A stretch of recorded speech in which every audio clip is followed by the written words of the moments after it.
Olá, amigos! Hoje, neste vídeo, quero contar como eu, sendo estudante, encontrei um emprego e depois consegui conciliar esse trabalho e de forma muito bem-sucedida com os estudos presenciais.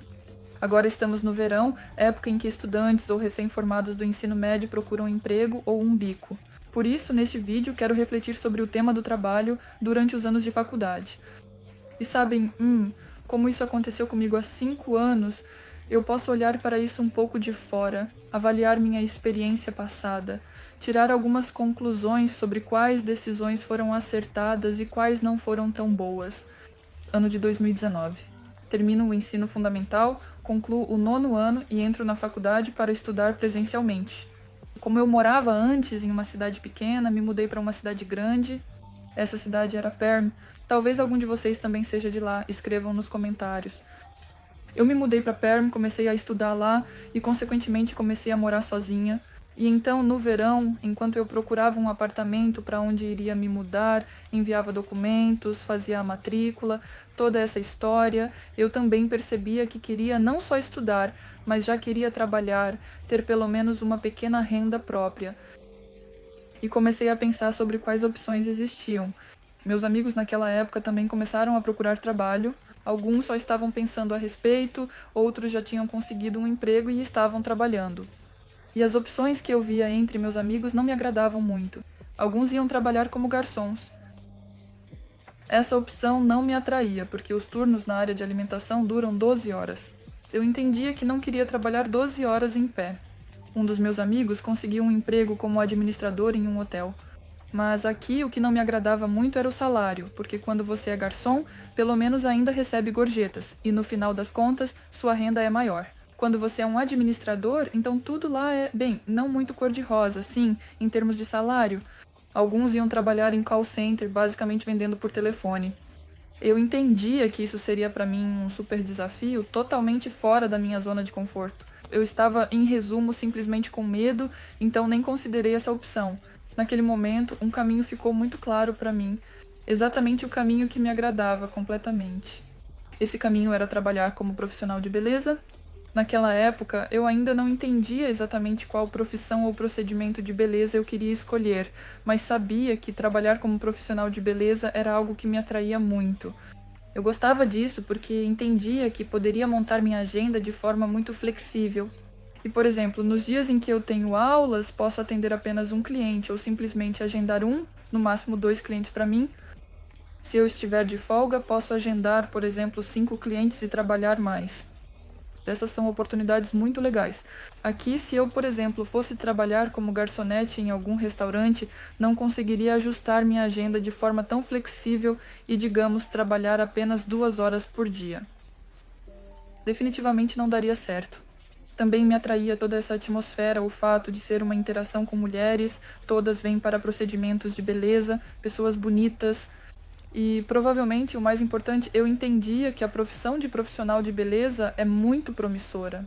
E agora, tendo feito o curso, agora atendendo clientes, eu também estou construindo a base para o meu futuro. Trabalhar, por exemplo, como garçonete, barista ou como recepcionista é um trabalho para obter lucro aqui e agora. Você vai trabalhar como garçonete para receber dinheiro hoje mesmo e só isso. Ou seja, você realmente não está fazendo nenhum investimento no seu futuro. A área da beleza é simplesmente uma indústria enorme. E sim, hoje você é uma estudante, ainda está começando, tem poucos clientes, mas depois, com o tempo, adquirindo experiência e construindo sua base de clientes, você pode crescer. E na verdade, as perspectivas de crescimento são simplesmente colossais. Claro, naquela época, eu nem pensava em coisas como abrir salões de beleza, criar marcas de cosméticos, desenvolver uma marca pessoal, manter um blog, ganhar dinheiro com publicidade e assim por diante. Eu não pensava nisso, mas eu simplesmente sabia que era algo promissor. E se eu quiser, posso continuar crescendo cada vez mais. E na verdade, eu gosto muito da ideia de que as suas ações de hoje influenciam também o seu resultado no futuro. E de certa forma, quanto mais ações você realiza, mais desse potencial você acumula. E claro, eu sou uma pessoa bastante amante da liberdade. Eu entendia que eu simplesmente me sentiria mal, desconfortável em uma situação em que alguém manda em mim. Se eu tivesse um chefe e ainda por cima se começassem a me repreender, todas essas coisas. Eu percebia que me sinto mais confortável quando sou eu mesma que respondo por mim, quando assumo total responsabilidade pelas minhas ações. Todo o resultado que eu obtenho é totalmente meu, e eu mesma faço meu próprio cronograma e, de certa forma, meu próprio regime de trabalho. Eu sou minha própria chefe e assim por diante. Eu já tinha decidido a área para a qual queria ir, que é o setor de beleza, mas ainda precisava escolher uma profissão, ou seja, em que exatamente eu iria me especializar. Lembro como se fosse hoje. Eu simplesmente pesquisei no Google e abri um site com todas as possíveis profissões na área da beleza para as quais eu poderia me capacitar. Eu lia sobre cada procedimento, descartava o que com certeza não era para mim, como por exemplo aqueles que exigiam grandes investimentos, ou que eram procedimentos muito complexos, ou que exigiam formação em medicina, como a cosmetologia, que eu já eliminava de cara. No começo eu pensei na profissão de manicure, porque eu sempre fazia minhas próprias unhas, só com esmalte comum. Mesmo assim, eu tinha um monte de vidrinhos diferentes. Eu estava sempre comprando vários tipos de decoração, fazia em mim mesma, às vezes fazia na minha mãe. E no geral eu gostava disso. Mas no final não escolhi a manicure porque exigia um investimento muito alto. Cada um desses vidrinhos custa cerca de 1.000 rublos. E você precisa de um monte desses vidrinhos além de muito equipamento. E, sabe, como eu comparei o preço do serviço de manicure, o valor do investimento e o tempo que você precisa dedicar para aprender a técnica certa. E pensei que isso tudo não era muito proporcional. Me parece que a manicure aqui é bastante subestimada, os profissionais gastam tanto, fazem tantos investimentos, e lá uma manicure pode custar 1.500 rublos. O profissional trabalha 2 horas inteiras, de alguma forma isso não me agradava. No final eu optei pelo procedimento de laminação de cílios. E sabe o que é mais engraçado? Antes eu nem sabia que existia esse procedimento. O que é isso? Mas alguns aspectos me agradaram. Comecei a pesquisar, a estudar. Percebi que aqui o investimento é muito baixo. No geral, não são necessários muitos materiais nem muito equipamento. O treinamento é bem rápido. Em 1 ou 2 dias dá para aprender. Quanto custa se tornar uma especialista em laminação de cílios? Os preços são de 2.025. O kit inicial de materiais me custou 9.600. Esses são os materiais que eu mesma uso, podem salvar a lista. Escolhemos uma maca econômica por 7.000 rublos. Aqui adicionamos um colchão para que nossas clientes fiquem confortáveis, um lençol, um carrinho para os materiais e uma luminária de aro. No total fica 6.600. Para criar conteúdo nas redes sociais, usamos lente macro, iluminação de vídeo, tripé, tudo por 8.000 rublos. No início, atenda clientes em casa por 0 rublo e depois alugue uma sala. Confira preços conforme sua cidade. O CRM para gerenciar clientes custa 300 rublos por mês. O orçamento para divulgação e publicidade é de 5.000 rublos, e no final temos um total de 36.500 rublos. Na minha opinião, é um valor bem acessível para começar o seu próprio negócio. E vocês, o que acham? É muito ou pouco? Além disso, o que também é importante é um procedimento rápido, porque mais uma vez eu precisava conciliar com os estudos. Eu não podia passar muitas horas com o cliente. E o alongamento de cílios, como eu li e depois comprovei, leva no máximo apenas 1 hora. Quando você é iniciante, pode levar 1h30, talvez. Olhando para trás, percebo que eu também poderia ter feito um curso de design de sobrancelhas, mas no final das contas eu acabei não fazendo isso. Mas sobrancelhas também são um ótimo procedimento, exigem pouco investimento, é um procedimento rápido, em meia hora dá para fazer sobrancelhas. O valor cobrado também não é ruim. Naquela época, eu também descartei o alongamento de cílios porque é um procedimento complicado. Profissionais iniciantes podem levar 5, 6 até 8 horas para fazer o primeiro procedimento, ou seja, você fica 5 horas com um cliente. Bem, para mim isso é demais. A maquiagem permanente também é uma área muito legal, uma direção muito interessante, mas aos 16 anos é muito difícil gastar 100 ou 200.000 rublos em um curso básico de maquiagem permanente. Por isso, eu também descartei essa área. Outra direção que eu não escolhi para mim, mas que na verdade agora me parece também uma boa área para uma estudante para conciliar com os estudos, é a profissão de depiladora. Também é um conjunto de materiais relativamente barato, o procedimento é bastante simples de realizar e é perfeitamente possível aprender. Aqui pode surgir imediatamente uma objeção do tipo: poxa, eu já sou estudante, não tenho nenhuma renda, e para me tornar uma profissional de beleza é preciso investir em cursos, materiais, talvez até em algum equipamento. Isso é realmente verdade. E é exatamente por isso que eu listei aquelas profissões de beleza em que o investimento inicial em dinheiro é mínimo.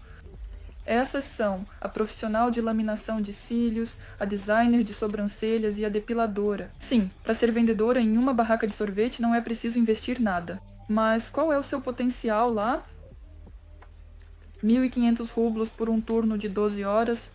E se você for designer de sobrancelhas ou especialista em laminação de cílios, pode ganhar os mesmos 1.500 rublos com apenas um cliente em 1 hora de trabalho. Também surge aqui a questão: onde afinal trabalhar? No começo você pode até trabalhar em casa, especialmente se você tiver um cômodo separado que possa adaptar como seu espaço de trabalho, colocar uma maca, instalar uma luminária e atender os clientes em casa mesmo. No início isso é absolutamente normal. E se não for possível receber clientes em casa, ou se você simplesmente não quiser, hoje em dia existem muitos coworkings. Nos salões de beleza há muitos espaços disponíveis para alugar. E, na verdade, agora, em 2025, os profissionais de beleza não têm nenhum problema para encontrar um local de trabalho, porque a indústria da beleza está se desenvolvendo tanto, o mercado de serviços de beleza está crescendo tanto, que é possível encontrar um espaço de trabalho tranquilamente em praticamente qualquer cidade. Ainda mais se você mora em uma cidade com mais de 1 milhão de habitantes, eu não acredito que não haja lugares disponíveis para alugar um espaço de trabalho. Isso com certeza existe. Até mesmo em cidades pequenas já estão surgindo coworkings. Os profissionais abrem seus próprios estúdios e alugam espaços de trabalho. Não há absolutamente nenhum problema com isso.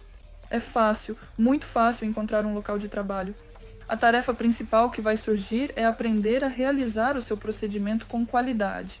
Se você escolheu trabalhar com sobrancelhas, precisa aprender a fazer sobrancelhas muito bem. Se for laminação de cílios, então deve executar o procedimento de laminação de cílios com qualidade. E em 2019, na nossa cidade, que era Perm, infelizmente, eu simplesmente não conseguia encontrar professores mais ou menos bons que ensinassem técnicas atualizadas. Por isso eu fiz um curso, mas sinceramente em qualquer lugar que aparecia. E depois disso, aprendi tudo sozinha, online. Hoje em dia, há uma enorme quantidade de cursos online, até mesmo vídeos gratuitos. Por exemplo, se você escolher o procedimento de laminação de cílios, basta assistir a todos os vídeos no meu canal do YouTube e você já vai entender muita coisa. No meu canal há tanto vídeos demonstrativos mostrando na prática como fazer a laminação de cílios, quanto vídeos mais teóricos sobre o procedimento. Ou seja, hoje em dia há muito conteúdo desse tipo. Como eu já disse, existem muitos cursos online também. E se, por exemplo, você encontrou um professor incrível, realmente renomado, gosta do trabalho dele, mas entende que não tem como viajar para outra cidade ou talvez até para outro país, faça o curso online com ele. Em 2019 e 2020 foi exatamente assim que eu fiz. Eu assistia e fazia uma enorme quantidade de cursos online. E a questão de saber se é possível aprender um procedimento online depende apenas de você, de como você vai encarar o aprendizado. Agora, 5 anos depois, eu mesma já sou professora, e nos meus cursos online de laminação de cílios também há muitas mulheres que estão começando na área. Muitas alunas fazem meus cursos online a partir do zero, ou seja, elas fazem como um curso básico. Vamos conversar sobre trabalhar em um salão de beleza e trabalhar por conta própria. Para onde é melhor ir, afinal? Quando você trabalha por conta própria, ou seja, como profissional autônoma, você é totalmente responsável pela sua renda, pela quantidade de clientes que vêm até você. E aqui é importante entender que será preciso buscar clientes. Isso também é todo um processo que precisa ser aprendido. Mas se vocês são estudantes, jovens, com certeza passam muito tempo nas redes sociais.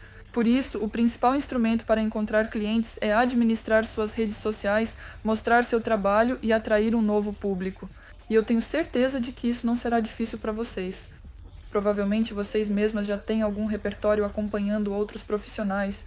Por exemplo, que tipo de conteúdo você, como cliente, gosta e qual não gosta. No começo, você pode simplesmente fotografar seu trabalho, postar isso e, aos poucos, ir aprendendo a gerenciar suas redes sociais como profissional. No meu canal, tem um vídeo específico sobre como conseguir 70 clientes do zero em uma cidade nova. Isso aconteceu comigo depois que me mudei. Mas vocês podem aplicar exatamente as mesmas ferramentas à sua situação. A segunda opção é trabalhar em um salão de beleza. Eu sei que essa opção costuma atrair muitos profissionais porque parece que, ao entrar em um salão, o próprio salão simplesmente traz os clientes para você. Tudo o que você precisa fazer é trabalhar. E aí está a sua renda. Aqui é muito importante observar em que tipo de salão você está, porque hoje em dia eu sei que existem diferentes tipos de salões de beleza. Existem salões onde, na verdade, o proprietário apenas criou espaços de aluguel para os profissionais. Você começa a trabalhar no salão, mas continua sendo totalmente responsável pela quantidade de clientes que tem. Você mesmo atrai seus clientes e apenas paga o aluguel ao salão. Essa opção também existe. Se você entende que isso é confortável para você, tudo bem. E existem outras situações em que, de fato, o gerente do salão de beleza não apenas fez uma bela reforma e alugou os espaços, mas realmente monta uma equipe, treina essa equipe e busca clientes para seus profissionais. Mas nesse caso, você terá que repassar uma porcentagem maior ao salão de beleza. Por isso, se você decidir trabalhar em um salão de beleza, pergunte como será feita a captação de clientes. Ou seja, quem é responsável por buscar os clientes? Você, como profissional, procura seus próprios clientes ou o salão atrai clientes para você? No meu caso, depois de 1 ano trabalhando como profissional autônoma, decidi experimentar trabalhar em um salão. Também era verão e eu tinha muito tempo livre. Fui a algumas entrevistas. No final, fui contratada por um salão de beleza, mas lá era o primeiro caso. Eu mesma tinha que procurar meus próprios clientes. Pensei, poxa, qual que é o sentido disso? Eu já trabalho tranquilamente por conta própria. Por que eu deveria dar ainda 40% do valor do procedimento para o salão, que na verdade não faz nada? Então, minha experiência trabalhando em salão de beleza não foi muito positiva. Mas não posso dizer que realmente tentei encontrar um bom salão com bons gestores. No meu caso, realmente era assim. O responsável apenas alugava os espaços e pronto. Ela mesma não tinha absolutamente nenhum interesse em administrar o próprio negócio. Com o tempo, quando já estava no 2º ou 3º ano da faculdade, o trabalho como profissional cobria totalmente todos os meus desejos. Eu já não pegava mais dinheiro dos meus pais, comprava tudo para mim mesma. E claro, eu adorava isso. Nos dias em que eu tinha aula, atendia clientes à noite. Era um cliente ou 2 clientes. No sábado, lembro que eu sempre tentava marcar clientes para o dia inteiro, desde cedo até à noite. Eram dias incríveis. Que agitação! Eu realmente sempre esperava pelo sábado quando teria uma agenda cheia, porque eu realmente gostava muito de trabalhar com os clientes. Toda essa atmosfera. Eu gostava, é claro, da renda que eu recebia, porque falando de dinheiro, logo depois do curso eu defini meu preço em 600 rublos por procedimento. Depois aumentei o preço para 800 rublos, depois passou a ser 1.200 e depois 1.500. E foi quando eu estava estudando no colégio técnico que os clientes vinham até mim pagando o preço de 1.500 rublos por procedimento, por 1 hora de trabalho. Depois de tantos anos, ainda acho que a decisão de entrar na área da beleza foi muito acertada para mim. Foi bom eu ter ido logo após o 9º ano escolar. Eu tive tempo ali para ganhar experiência. E com o tempo, quando terminei o colégio técnico, eu já tinha uma habilidade sólida de entender como atrair clientes. E continuei também trabalhando como profissional. Já comecei a alcançar um novo patamar, comecei a dar aulas, comecei a manter um blog. Enfim, foi uma decisão muito acertada.